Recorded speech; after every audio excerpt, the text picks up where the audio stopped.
அவன்லாம் ஒரு ஆளாங்க. சாட்டை துரைமுருகன் அவர்கள் வந்து விஜய் எங்க நிக்கிறாரோ அந்த அந்த தொகுதியில நான் நிப்பேன் அப்படின்னு சொல்லியிருக்காரு. அதை பத்தி என்ன? நான் தமிழர் கட்சின்னு எங்க இருக்குது? சீமான் அவர்கள், நம்ம சீமான் தெரியும், ஏதோ ஒரு 4 படத்தை நடிச்சிருக்காரு, டைரக்ட் பண்ணியிருக்கிறாரு. அவரு நடித்த படம்னு பார்த்தாக்கா 5 அண்ணன் தம்பிலாம் நடிப்பாங்க. அந்த படம் நல்லா இருக்கும், அவருடைய ஆக்டிங் நல்லா இருக்கும், பார்த்துருக்குறோம். அடிக்கடி யூடியூப்ல வரும், ஏதோ கத்திட்டே இருப்பார், அவ்வளோதான் எங்களுக்கு தெரியும். வேற யாரோ கேட்டீங்க? சாட்டை துரைமுருகனா? அவன்லாம் ஒரு ஆளாங்க.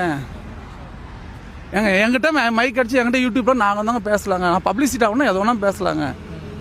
அவன்லாம் ஒரு ஆளே கிடையாது. முதல்ல வந்து அவர் நிற்கிற தொகுதியில் அவனால் வந்து டெபாசிட் கட்டி சேர முடியுமான்னு பாருங்க. அப்புறம் அவன் நிற்கிறத பற்றி பேசிக்கலாம்.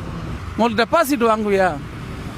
முதல்ல உன் தொகுதியில் நீ ஒரு தொகுதி நிற்கிறதுக்கே வந்து 10 பேரை 20 பேரை வந்து உனக்கு ஜாமீன் கையெழுத்து போடணும்.